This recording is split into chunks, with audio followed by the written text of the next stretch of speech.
नमस्कार मित्रांनो, आज आपण बघूया मोड आलेल्या मेथीची भाजी, म्हणजेच जो आपला कडधान्याची मेथी असते, दाणा असतो मेथी दाणा, त्याची ती आपण मोड येऊ द्यायची। मस्तपैकी ती धुवायची आणि तिला मोड येऊ द्यायची, एक रात्र पाण्यात भिजवून ठेवायची आणि मग नंतर त्याची भाजी करायची। एकदम सोपी आहे आणि हो हां, कडू लागत नाही बरं का। भाकरी आणि चपातीबरोबर खाऊन बघा। आता त्यासाठी मस्तपैकी 2 ते 3 मोठे कांदे चिरून घ्यायचे बारीक आणि एक टोमॅटो चिरून घ्यायचा।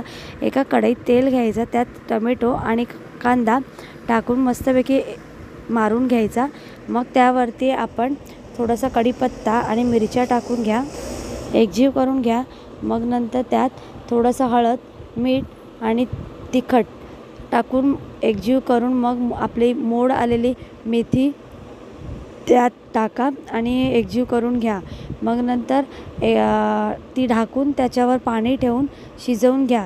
एक 5 ते 10 मिनटं ते शिजवली की नंतर ढाकण काढा आणि नंतर मग त्यात किसलेला खोबरा, ओला खोबरा, नारळ टाकून एकजीव करून घ्या। तयार आहे आपली मोड आलेली मेथीची भाजी। खाऊन बघा आणि मला नक्की कमेंट करून सांगा तुम्हाला कशी वाटली।